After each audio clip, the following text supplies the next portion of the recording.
Revanth Reddy CM అవడానికి వెనకాల చాలామంది సీనియర్లు కాంప్రమైజ్ అయ్యారు.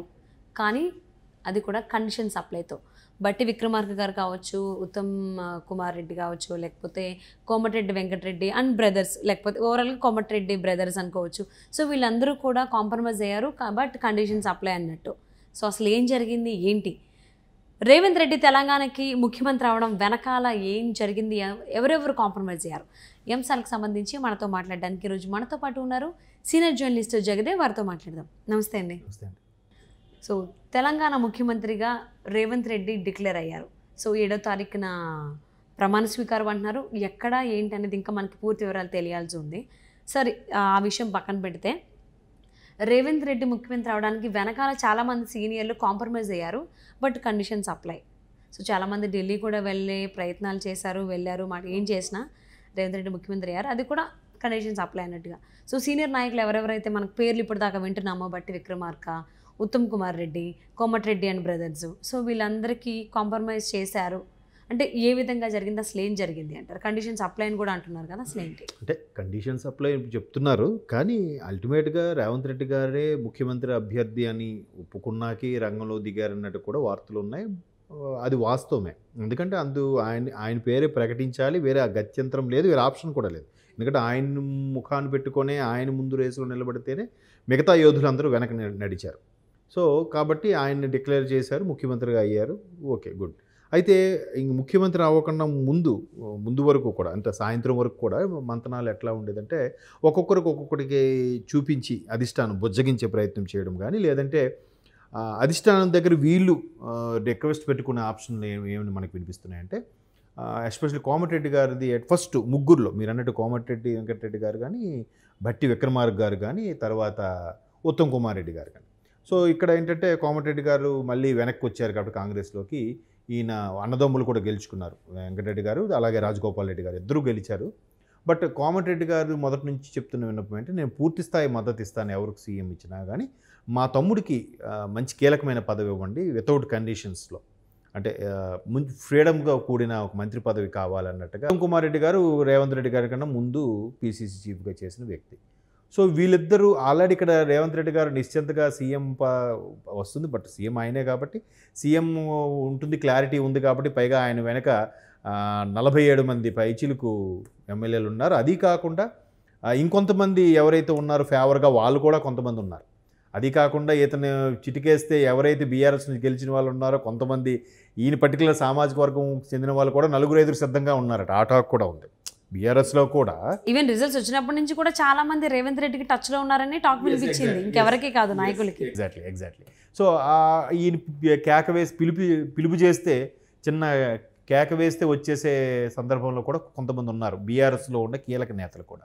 సో అది పక్కన పెట్టండి. అంటే ఆ 47 నుంచి ఒక 5 యాడ్ అయితే దగ్గర 52 మంది మెల్లగా ఎంఐఎంతో కానీ, లేదంటే వేరే ఇతరులు మళ్ళీ బీఆర్ఎస్ నుంచి వచ్చే వాళ్ళు ఇంకొంతమంది తీసుకునే ప్రయత్నం చేస్తే, ఎలాగో వీళ్ళకి మెజార్టీ ఉంది కాబట్టి అప్పుడు ఖచ్చితంగా కాంగ్రెస్లో ఎవరైతే 17 మంది ఉన్నారనుకున్నారో వాళ్ళు కూడా కొంతమంది లోపాయకారంగా మద్దతుతో ఇటు వచ్చే అవకాశం ఉంది. రేవంత్ రెడ్డి గారు అల్టిమేట్గా సీఎం అవుతారు, అది వేరే స్టోరీ. అయితే అక్కడ కోమటిరెడ్డి గారిది ఎప్పుడైతే అలా అయిందో, ఇంకా భట్టి గారు తర్వాత ఉత్తమ్ కుమార్ గారు ఇద్దరున్నారు. సో వీళ్ళేంటి లాబింగ్ చేయడానికి అక్కడికి వెళ్ళారు, లాబింగ్ చేసి వెళ్ళారు. మొత్తానికి ఆశ తప్పులేదు కదా, దట్టు సీనియర్స్. ఇప్పుడు భట్టి గారు కూడా పార్టీ కోసం చాలా కష్టపడ్డారు, మొదటి నుంచి పార్టీని నమ్ముకునే ఉన్నారు, పాదయాత్ర చేశారు. ఆయన ఎక్స్పెక్టేషన్స్ అనుకుంటాయి. బట్ కాంగ్రెస్ మొదటి నుంచి కూడా రేవంత్ రెడ్డి గారిని ముందు పెట్టి ఆయన్ని సీఎంగా పెట్టి చేస్తుందన్న విషయం ప్రజలందరికీ కూడా అర్థమైంది కదా, ప్రతి స్టేజ్ మీద కూడా ఆయనే విషయం. బట్ ఈయన కూడా ఒక ప్రయత్నం చేద్దామన్నట్టుగా చేశారు. చేసిన తర్వాత ఏమైందంటే, ఉత్తమ్ కుమార్ రెడ్డి గారి విషయంలోకి వస్తే అక్కడ ఫ్యామిలీ గెలిచిన తర్వాత, సో ఫ్యామిలీకి కూడా ఏదో న్యాయం జరగాలి, నాకు కాకపోయినా అది అతని వైఫ్కైనా ఇస్తే బాగుంటుంది, మంత్రి పదవి అన్నట్టుగా అలాగే యూటర్న్ తీసుకునే సందర్భాలు కూడా ఉన్నాయంట. సో ఇక్కడ నలుగురు మెయిన్ రేవంత్ రెడ్డి, తర్వాత కోమటిరెడ్డి వెంకటరెడ్డి. సో అక్కడ తమ్ముడికి రాజగోపాల్ రెడ్డి గారి కీలకమైన మంత్రి పదవి ఇస్తే అది క్లోజు. తర్వాత ఉత్తమ్ కుమార్ గారు వైఫ్కి మంచి కీలకమైన పదవి ఇస్తే ఆయన కూడా ఓకే. ఇంకా మిగిలింది భట్టి గారు విషయం పక్కన పెడితే, ఇక్కడ మెజార్టీ పరంగా 47 మంది ఎమ్మెల్యేలు సిఎల్పి లీడర్గా ఎన్నుకోవడం జరిగింది. దాంతోపాటు కోమటిరెడ్డి గారు యూటర్న్ తీసుకున్నారు. మరోవైపు ఉత్తమ్ కుమార్ గారు కూడా వైఫ్కి మంచి కీలక పదవి ఇస్తే ఆయన కూడా యూటర్న్ తీసుకుంటారు. ఇంక మిగిలింది భట్టి గారు ఏం చేస్తారు? సో అల్టిమేట్గా సిఎల్పి ఎక్కువ మంది ఎవరికైతే మొగ్గు చూపుతుందో వాళ్ళకే ఇచ్చే అవకాశం ఉంది. దట్ అధిష్టానం మదిలో కూడా మొదటి నుంచి రేవంత్ రెడ్డి గారి పేరే ఉంది. అధిష్టానం మొదటి నుంచి కూడా రేవంత్ రెడ్డి గారిని ముందుగా నడిపించి మిగతా యోధులందరూ వెనక నడిపించి యుద్ధంలోకి వెళ్ళారు. దానికి అనుకున్నట్టుగానే కాంగ్రెస్ గవర్నమెంట్ స్థాపించింది, ఫామ్ చేసింది. ఇప్పుడు సీఎంగా రేవంత్ రెడ్డి గారు మీరు అన్నట్టు 7వ తేదీన ప్రమాణ స్వీకారం కూడా చేస్తున్నారు. సో ఇది క్లియర్. బట్ ఈ తెర వెనుక సాయంత్రం వరకు జరిగిన మల్లగొల్లాలు ఏవైతే ఉన్నాయో, సాయంత్రం వరకు ఉన్న ఏవైతే లాబియింగ్లు నడిచాయో, ఇవన్నీ కూడా ఒక హైడ్రామా, ఒక ప్రయత్నం మాత్రమే. బట్ రేవంత్ రెడ్డి గారు మీరు అన్నట్టు అల్టిమేట్గా ఆయన పేరు ప్రకటించింది. సో అంటే ఈ గురించి జాప్యం చేయడం వల్ల ఇప్పటికే ట్రోల్స్ కూడా అయ్యాయి. సోషల్ మీడియాలో గట్రా కుర్చీలో కుమ్ములాటని, కుర్చీ చుట్టూ కాంగ్రెస్ లీడర్ని తిరుగుతున్నట్టుగాను, లేదంటే ఒక బిల్డింగ్ వచ్చి రాయితో కొట్టిపోతుంటే బీఆర్ఎస్ ఆపుకుంటుండగా ఆపింది అన్నట్టుగా మళ్ళీ పక్క తప్పు కూడా కాంగ్రెస్ వచ్చి ఆ బిల్డింగ్ కొట్టేసిందని రకరకాల ట్రోల్స్ నెగిటివిటీ పెంచేసాయి. దావన్నీ పటాపంచలు చేస్తూ అధిష్టానం ఒక్కసారిగా క్లియర్గా రేవంత్ రెడ్డి ముఖ్యమంత్రి అన్నట్టు ప్రకటించేసింది. సో దాని వెనక ఎంత కసరత్తు జరిగిందనేది ఒక విధంగా కాంగ్రెస్కి అంతమంది లీడర్లు ఉన్నప్పుడు అందరినీ సమాయత్తపరచడం, అందరికీ సమన్వయపరచడం, అందరికీ బుజ్జగించడం కత్తి మీద సామే. అంటే ఎవరు చెప్తే ఎవరు అలిగితే ఇబ్బంది అవుతుందేమని. బట్ రేవంత్ రెడ్డి గారికి వచ్చిన మెజార్టీ, ఆయన వెనక నిలబడిన ఎమ్మెల్యేలు, ఆయనకు ప్రజల్లో ఉండే మేనియా, అతనికి ఉండే ఫాలోయింగ్ చూశాక అధిష్టానం ఏకపక్షంగా ఆయన పేరు డిక్లేర్ చేసిందనే చెప్పుకోవాలి. సో ఇవన్నీ కూడా నెక్స్ట్ లెవెల్లోకి వస్తాయి. బట్ మన behind the scene post mortem చేసుకుంటే మనకి ఇది అర్థమవుతుంది. సో కోమటిరెడ్డి గారు అయితే బ్రదర్కి, రాజగోపాల్ రెడ్డి గారికి మంచి కీలక పదవి ఇస్తే ఆయన సైడ్ అయిపోయారు. ఉత్తమ్ కుమార్ గారు కూడా అతని భార్యకి మంచి కీలక ఇస్తే అతను ఓకే. ఇంకా మరి చేసేదేం లేదు భట్టి విక్రమార్క గారికి.